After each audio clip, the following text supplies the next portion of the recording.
네, 안녕하십니까. 주식 클래스 마감 시간입니다. 오늘 이제 증시에서 처음 변동성이 있으니 크게 두 가지 이야기를 한번 해볼까요? 첫 번째는 오늘 FOMC 회의가 있었습니다. 금리를 좀 올렸는데 반응 자체는 뭐 해석에 따라 좀 다릅니다만은 어느 정도 저는 그렇게 해석을 했습니다. 25bp 인상에 점도표에서 미국의 기준금리가 터미널 금리가 5.1이라면 어느 정도 앞으로 이제 이 데이터만 놓고 봤을 때는 한 번 정도 더 올릴 수 있을 것 같고, 물가지수의 급격한 반전, 지금 계속 물가지수가 떨어지고 있지 않습니까? 더디지만은 반전만 없다면 아마 금리 이슈 자체는 상반기 정도에 완료되지 않을까 그렇게 봤는데, 그래서 오늘 첫 번째 이야기할 게 환율이 그래도 이렇게 2% 이상 급락한 거, 뭐 떨어졌다는 이야기죠. 워낙 강세를 갔던 이야기고, 또 하나 이야기는 이런 이야기입니다. 오늘 3시 전후에 한국 증시가 엄청 흔들렸어요. 갑자기 좀 빠졌던 이야기가 있는데 그 이야기를 가지고 시작해 보도록 할게요. 자, 오늘 아마 장을 안 보신 분들은 뭐 아무것도 생각이 안 날 수 있어요. 뭐 코스닥 지수가 820 가다 좀 빠졌어요. 아무것도 느낌도 없죠. 종목을 봐도 잘 모르실 수가 있어요. 뭔 일이 있었나? 근데 장을 많이 보셨던 분들은 어마무시한 변동성이 있었습니다.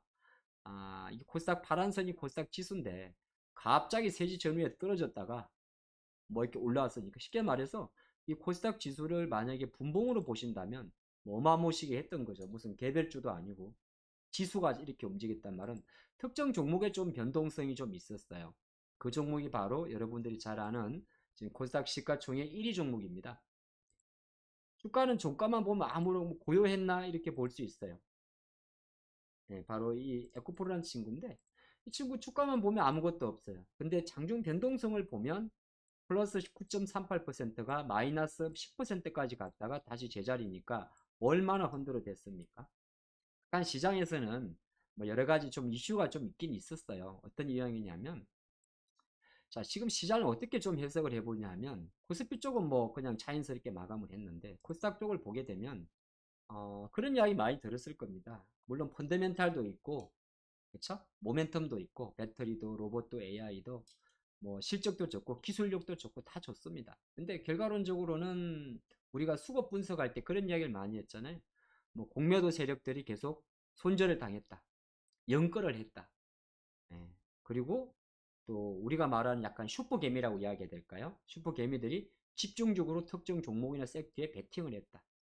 그래서 시장에 우리가 어떤 이야기를 좀 많이 풀어왔냐 하면, 계속적으로 장은 ADR을 제가 보여드리면서 이거 치수 올라가는 거고, 치수는 올라도 계속적으로 특정 시가총액 배터리하고 몇 개만 강하기 때문에 그쪽 종목이 아닌 애들은 하락, 내 종목에 하락을 갈 수밖에 없다. 이게 지금 3월달 장의 인정이거든요. 자, 그런 상태에서는 어떻게 시장이 만약에 어떤 시장이 그들은 사실 이제 이 흐름에서 치고 있는 세력들이겠죠. 그렇죠. 여기서 지금 당한 세력들이겠죠. 쉽게 말해서 공매도 세력이겠죠. 공매도 세력들은 시장에다가 여러 가지 악성 루머를 뿌릴 겁니다. 그래서 그네들이 어떤 뭔가 포지션을 많이 하기 위해서 루머든 진위 여부든. 근데 저는 갑자기 이런 생각이 들어요. 시장에는 어떤 그 들어오는 힘이 있는데 과연 이 힘을 룸으로 끌 수가 있을까? 만약에 끈다면 실제적으로 주가가 완전히 누가 봐도 망가지는 차트가 됐을 때 아마 꺼질 것 같습니다. 이거는 어디까지 간다고 예측할 수도 없고 언제 망가진다고 예측할 수도 없어요. 어제 우리가 마감 시장에서 잠깐 본 대로 전체적으로 시장 자체가 코스피와 코스닥의 거래 대금이 지금 오늘도 마찬가지거든요. 코스피가 오늘 5억 주 거래량이 오늘 조금 거래 대금 많았습니다. 10조. 근데 오늘 코스닥은 더 많았을걸요. 18조 원까지 갔죠. 흔들리니까. 여전히 코스닥의 거래 대금이 코스피보다 2배, 3배 많다는 거는 전체적으로 조금 전에 봤던 대로 환율이 내려서 외국인이 사고 이런 수급보다는 지나친 쏠리면서 연장으로 가는 데는 이견이 없을 것 같고, 물론 오늘 시장에서 한 번 정도의 메시지를 준 것 같습니다. 어떤 메시지일까요? 그래, 이 시가총액, 코스닥 시가총액 1위 종목 또는 배터리 종목의 흔들림이 단순하게 배터리 종목에 대한 흔들림만 가져오는 게 아니라 코스닥 지수는 물론이고 밑에 있는 종목, 뭐 예를 들어서 못 가던 종목들은 더 못 가게, 예? 그래서 못 가던 종목은 더 못 가게, 심지어 그냥 잘 오르던 뭐 예를 들어서 로봇이라고 할까요? 로봇주마저까지도 이렇게 변동성에 노출되게 뭔가 시장의 시스템. 그리고 하나 조금 더 보면 오늘 내용이 조금 어렵네요. 오늘이 어떤 현상이 있었느냐? 이렇게 놓고 보면 지수 가지고 막 배터리하고 로봇 때려가지고 흔들어 놓은 것 같죠? 근데 사실 여기에 어떤 현상이 있었냐면 이게 외국인 선물이에요. 선물 옵션의 선물입니다. 근데 외국인 선물이 기가 막히게 이때는 별로 반응을 안 하다가 또 막판에도 막 물량을 청산한 이런 이슈도 있었습니다. 이건 조금 시차가 틀려요. 배터리 쪽 이슈는 3시 전에 발생을 했고 막판의 변동성이기 때문에 외국인 선물과 조금 상관이 없긴 없다고 볼 수 있습니다만은 그만큼 이 정도의 변동성이라면 다른 한편으로는 코스피 시장에서도 저는 뭔가 변화가 생긴다고 봅니다. 어디에서? 바로 이 부분에서. 환율. 그럼 환율로 잠깐 다시 넘어가 볼게요. 아까 배터리 이야기 이제 그만할게요. 환율이 오늘 2%가 내렸어요. 엄청난 변동성이죠. 다시 우리가 그런 이야기를 했던 것 같습니다.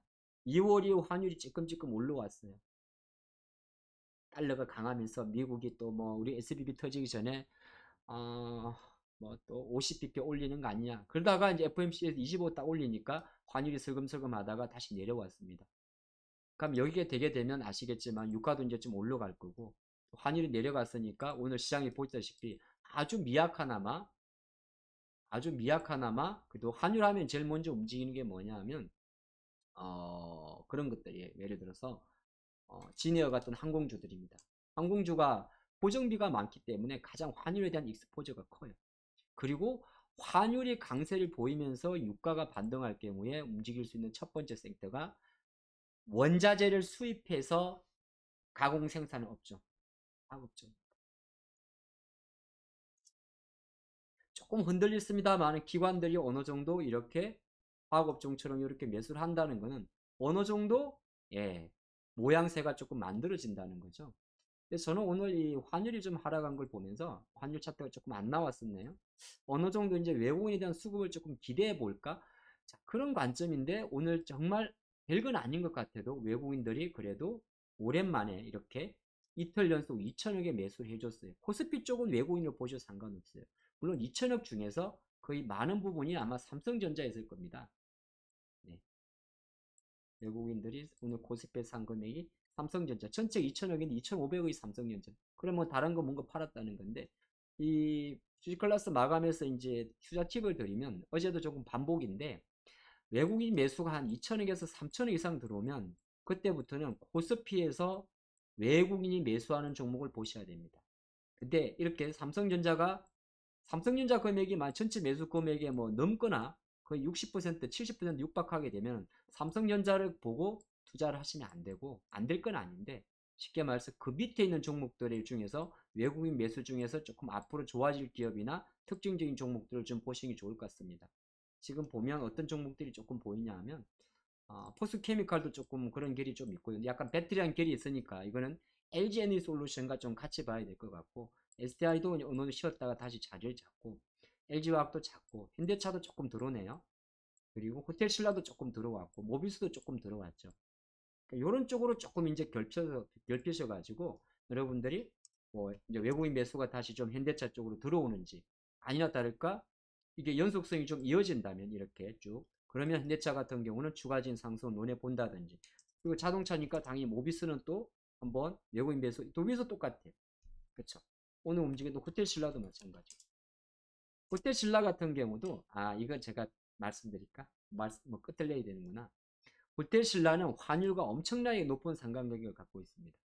호텔신라 투자하시는 분들은 뭘 봐야 되냐면 중국인 관광객 입국하고 그런 것도 중요한데 호텔신라는 면세점이에요.